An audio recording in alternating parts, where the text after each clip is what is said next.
कहानी की शुरुआत में एरिफ और उसकी वाइफ सीकू को दिखाया जाता है, जिनकी इस्तांबुल में एक कारपेट शॉप है, जहां वो दोनों बड़ी मेहनत से काम करते हैं। एक दिन एरिफ का पुराना दोस्त लॉगर अपने असिस्टेंट के साथ उनकी शॉप पर आता है और उसे बताता है कि उसने पास ही एक जगह में एक अजीबोगरीब चीज देखी है, जिसे दिखाने के लिए वो लोग एरिफ को अपने साथ ले जाते हैं। वहाँ जाकर एरिफ को पता चलता है कि ये सिर्फ लॉगर की एक चाल थी, जो उसने उसकी वाइफ सीकू को पाने के लिए चली थी, क्योंकि लॉगर सीकू को बहुत चाहता था। अब इससे पहले कि एरिफ वहाँ कुछ कर पाता, वो लोग उसे पकड़कर बांध देते हैं और जिस चीज के बारे में उन्होंने उसे बताया था, असल में वो एक टाइम मशीन थी। लॉगर एक एडवांस टेक्नोलॉजी के जरिए खुद को हूबहू एरिफ के जैसा बना लेता है और एरिफ को कहता है कि वो सीकू से इस नए रूप में मिलेगा, जिससे सीकू उसे एरिफ ही समझेगी। ये सुनकर उसे रोकने के लिए एरिफ गुस्से से चिल्लाता है, पर तभी लॉगर का असिस्टेंट टाइम मशीन को एक्टिवेट करके उसे 10 लाख साल पीछे भेज देता है। कुछ ही सेकंड्स के बाद एरिफ क्रिटेशियस पीरियड में पहुंच जाता है, जहां अभी तक डायनासोर्स मौजूद थे। वो डर के मारे यहाँ वहाँ भटकने लगता है कि अचानक उसकी मुलाकात कुछ एप्स यानी पुराने जमाने के लंगूरों से होती है, जो कि उस जमाने के हिसाब से नए थे।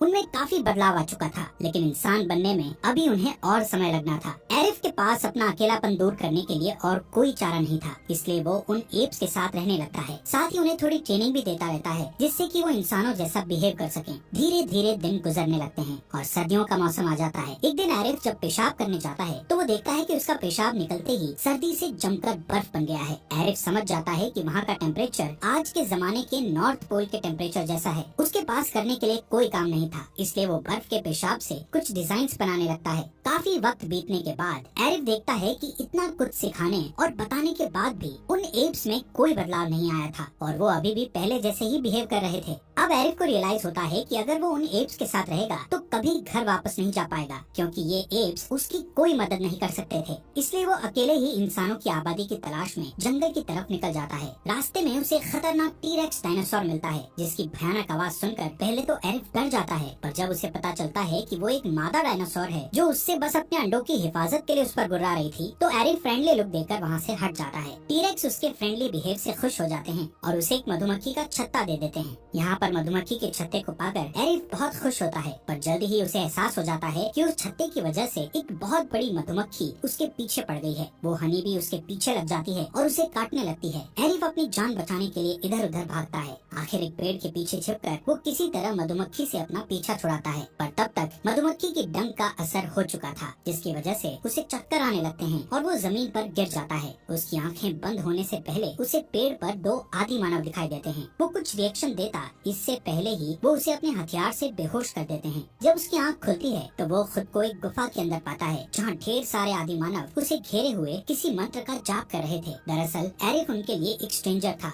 इसलिए वो सब उससे डरे हुए थे और उसे मारने की तैयारी कर रहे थे। एरिफ को उनकी भाषा आती थी, इसलिए वो उनके सरदार डिमी से कहता है कि वो फ्यूचर से आया हुआ एक आम इंसान है और वो उन्हें किसी तरह का कोई नुकसान नहीं पहुंचाएगा। उनकी बात अभी चल ही रही थी कि एक आदमी आकर खबर देता है कि एरोजेंस आए हैं। एरोजेंस एक अलग कबीला था, जिसका सरदार कारगा था। वो लोग काफी समय से डिमी के कबीले पर जुल्म करते आ रहे थे। एरोजेंस जब भी आते, डिमी के कबीले वालों को मारते पीटते और उनका खाना और औजार वगैरह लेकर चले जाते थे। इस बार कारगा डिमी के कबीले से 3 सबसे स्ट्रॉन्ग लोगों को किसी खास काम के लिए अपने साथ ले जाने के लिए आया था। बदकिस्मती से एरिफ भी उनमें से एक था। जब वो साथ चलने से इनकार करता है तो कारगा उसे बेहोश करने वाले तीर से बेहोश करके अपने कबीले की तरफ चल पड़ता है। रास्ते में टेसो नाम के एक जंगली के सिर पर पत्थर से चोट लग जाती है और वो घोड़े से जमीन पर गिर जाता है, जिससे उसका दाहिना हाथ टूट जाता है और वो दर्द से कराहने लगता है। ये देखकर कारगा को लगता है कि वो मर गया है और वो लोग उसे दफनाने लगते हैं कि तभी एरिफ, जो कि होश में आ चुका था, उन्हें रोक देता है और कहता है कि टेसो मरा नहीं है, सिर्फ उसका हाथ टूटा हुआ है। ये कहकर वो उसके हाथ पर मरहम पट्टी करता है, जिससे टेसो को बेटर फील होता है और वो एरिफ को अपनी जान बचाने के लिए थैंक्स कहता है। जब वो लोग गांव पहुंचते हैं तो एरिफ को पता चलता है कि वहाँ असल में कारगा के भतीजे काउलिया का राज चलता है, जो कि टेसो का बाप भी था। बाप बेटे एक दूसरे से मिलते हैं। फिर कारगा टेसो से उस मास्क के बारे में पूछता है जो उसने टेसो के रूम में देखा था। वो खुश होकर बताता है कि उसने वो मास्क एक पेड़ की छाल से बनाया है। ये सुनकर कालिया अपसेट हो जाता है, क्योंकि वो चाहता था कि उसका बेटा एक जंगली लड़ाकू बने, न कि एक आर्टिस्ट। फिर काउलिया उसे अपने बचपन में हुई एक घटना के बारे में बताता है, जिसकी वजह से उसके पिता कुमो की जान गई थी। इसके बाद सीन पास्ट में शिफ्ट हो जाता है और हम देखते हैं कि एक स्पेसशिप उस जगह उतरती है और उसमें से 2 स्ट्रेंजर्स निकलते हैं और काउलिया के पिता कुमो को एक बॉल गिफ्ट में देकर वापस उसी स्पेसशिप में बैठकर चले जाते हैं। उनके गिफ्ट से खुश होकर कुमो उन्हें अलविदा कहने के लिए उनकी तरफ दौड़ता है, पर स्पेसशिप के इंजन से निकलने वाली आग में जलकर मर जाता है। इसके बाद हम फिर से प्रेजेंट में काउलिया को ये कहते हुए सुनते हैं कि उस घटना के बाद से उसे हर नई चीज और हर नए इन्वेंशन से नफरत हो गई थी। उसे लगता था कि उसके पिता स्वर्ग में हैं, इसलिए उसने एक बहुत ऊंचा टावर बनवाया था जिस पर चढ़कर बहुत सारे लोगों ने कुमो को वापस लाने की कोशिश की थी, पर कोई भी न तो कामयाब हो पाया और न ही जिंदा बचकर वापस आ पाया। इसीलिए कारगा डिमी के कबीले से 3 स्ट्रॉन्ग लोगों को लेकर आया था ताकि उन्हें टावर पर भेज सके।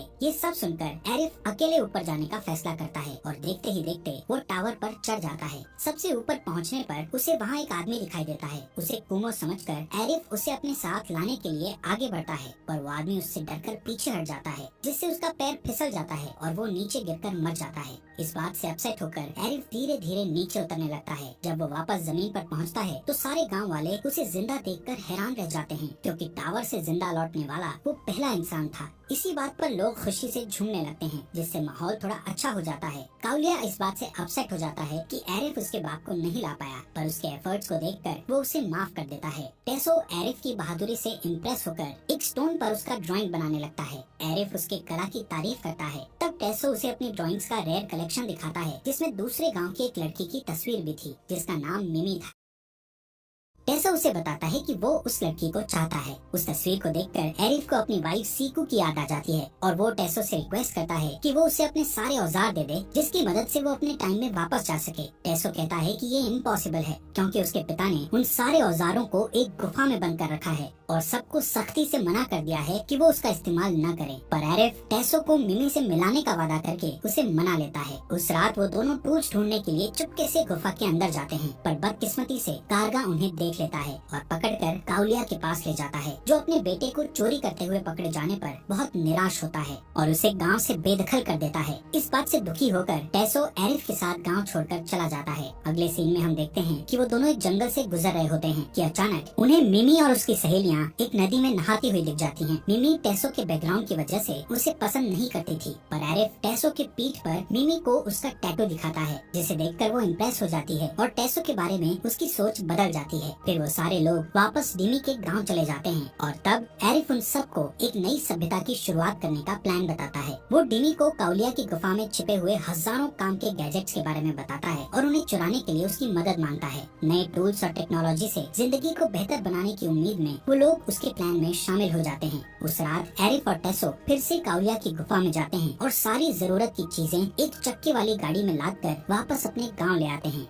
एरिफ उन सामानों से तुरंत काम की चीजें बनाना शुरू कर देता है, जिससे कि उन गांव वालों की जिंदगी आसान हो जाए। कुछ महीनों के बाद एरिफ की बनाई हुई चीजों के कारण उनकी जिंदगी काफी बदल जाती है। 7000 साल में होने वाले चेंजेस उन्हें कुछ महीनों में ही दिख जाते हैं। अब वहाँ औरतें खाना बनाना सीख गई थी और बच्चे स्कूल जाने लगे थे। उसके कामों से खुश होकर गाँव वालों ने उसे गाँव का मुखिया बना दिया था, पर अभी भी गाँव वालों में अक्ल की कमी थी, जिसकी वजह से एरिफ ज्यादा खुश नहीं था। इस बीच काउलिया को पता चलता है कि गुफा की सारी चीजें एरिफ और टेसो ने चुरा ली थी। गुस्से में आकर वो अपने अंकल कारगा को उन्हें मारने के लिए भेजता है, पर जब कारगा गांव पहुंचता है तो वहां हुए उन सारे बदलाव को देखकर वो हैरान रह जाता है और उन लोगों से वो सारी चीजें उसे देने के लिए कहता है। एरिफ उसके लोगों के सामने उसकी नकल उतारता है और उसका मजाक उड़ाता है। इस बात से गुस्सा होकर कारगा अपनी सेना के साथ वापस आने और उससे बदला लेने का वादा करता है। एक दिन एरिफ टेसो, मिमी और दूसरे लोगों को साथ लेकर पास के जंगल में पिकनिक मनाने जाता है, पर जब वो लोग वापस लौटते हैं तो देखते हैं कि पूरा गांव तहस नहस हो चुका था।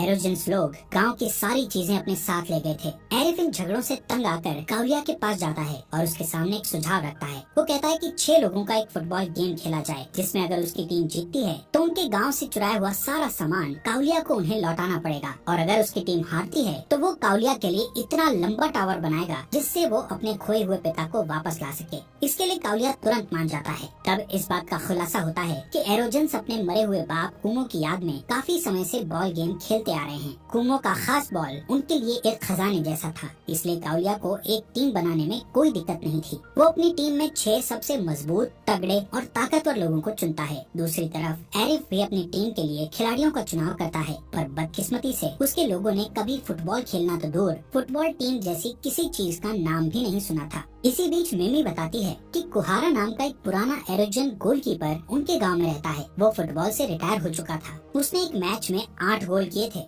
एरिफ उसे खेलने के लिए मनाने की कोशिश करता है, पर वो खेलने से इनकार कर देता है। ये देखकर डिमी गोलकीपर बनने के लिए तैयार हो जाता है। एरिफ और टेसो फॉरवर्ड स्ट्राइकर्स बन जाते हैं और बाकी खिलाड़ी दूसरे गांव वालों को बना दिया जाता है। इसके साथ ही एरिफ और उसकी टीम सख्त ट्रेनिंग में जुट जाते हैं। मिमी और दूसरी औरतें टीम के लिए फुटबॉल जर्सी बनाती हैं। एरिफ और उसकी टीम प्रैक्टिस करते करते अच्छे से फुटबॉल खेलने लग जाते हैं। जल्दी ही वो खास दिन आ जाता है। सारे लोग जोश से भरे होते हैं, लेकिन बदकिस्मती से खेल के शुरुआत से ही एरोजन्स लोग उन पर भारी पड़ने लगते हैं। वो लोग बड़ी आसानी से अपने दुश्मन को पस्त करके 4 शानदार गोल कर लेते हैं। एरिफ की टीम का एक खिलाड़ी हाफ टाइम से थोड़ा पहले 1 गोल करने में कामयाब हो जाता है और इस खुशी का जश्न मनाने के लिए वो इतनी तेजी से दौड़ता है कि पास चल रही आग में गिर जाता है। इसी बीच हाफ टाइम में डिस्कस करते हुए एरिफ उनसे कहता है कि वो दरअसल दूसरे ग्रह से आया हुआ एक एलियन है जो इस प्लेनेट पर अच्छे खाने की वजह से रह रहा था। उसके पास कुछ सुपर पावर्स थे जो गेम को आसानी से उनकी तरफ पलट सकते थे, पर उसने अब तक उन पावर्स का इस्तेमाल नहीं किया था क्योंकि उसे डर था कि इससे किसी को चोट पहुंच सकती थी। चूँकि अब उसकी टीम की जीत का सवाल है तो उसे एलियन बनना पड़ेगा। ये सच जानने के बाद भी गांव वाले उससे नाराज होने के बजाय उसे एनकरेज करना शुरू कर देते हैं ताकि वो गेम में अपना बेस्ट परफॉर्मेंस दे सके। जल्द ही सेकंड हाफ शुरू हो जाता है और एरिफ अपने गजब के फुर्तीलेपन और तेज नजर से अपनी टीम को लीड करते हुए 3 गोल कर देता है और इस तरह गेम 4-4 गोल की बराबरी पर पहुंच जाता है। गेम की गर्मा गर्मी में टेसो की लड़ाई एक एरोजन से हो जाती है, जिसके बदले में दोनों टीम पर पेनल्टी लग जाती है। डिमी टीम को पेनल्टी से बचा लेता है, पर उसके हाथ में चोट लगने से उसे अनफिट मानकर खेलने से रोक दिया जाता है। अब टीम में किसी गोलकीपर के न होने से कुहारा सामने आकर गोलकीपर बन जाता है। वो एक दीवार की तरह अपनी तरफ आने वाली हर चीज को रोक देता है। आखिर के कुछ सेकंड्स बचते हैं तब एरिफ उछलकर एक खतरनाक शॉट मारता है जिससे बॉल सीधा गोल पोस्ट में पहुंच जाता है और इस गोल के साथ ही उसकी टीम जीत जाती है। पूरा गांव खुशी से झूम उठता है और काउलिया भी विरोधी टीम की जीत पर उनको बधाई देता है। वो उनसे कहता है कि वो उनसे किया हुआ अपना वादा पूरा करेगा और अब हमेशा के लिए उनके गांव से दूर रहेगा। इस शानदार जीत के बावजूद एरिफ उदास रहता है क्योंकि उसे लगता है कि लॉगर ने उसकी बीवी सीकू को अपने कब्जे में कर लिया होगा, इसलिए वो हमेशा के लिए गांव को छोड़कर कहीं दूर चला जाना चाहता है। लेकिन निकलने से पहले वो टेसो को अपनी घड़ी और मिमी को अपनी एंगेजमेंट रिंग दे देता है।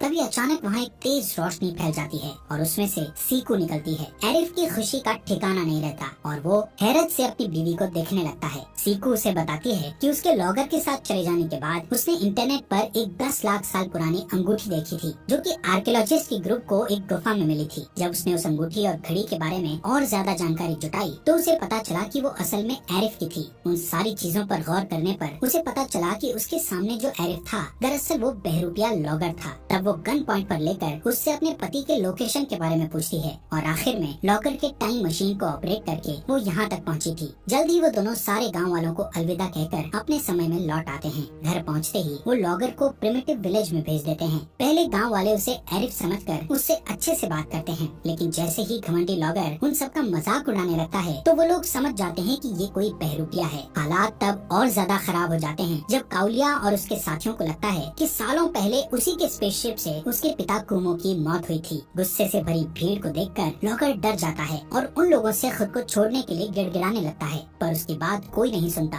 और सब उसे पकड़ने के लिए आगे बढ़ने लगते हैं। पर इससे पहले कि वो उसे पकड़ पाते अचानक एक टी-रेक्स आकर उसे निगल लेता है।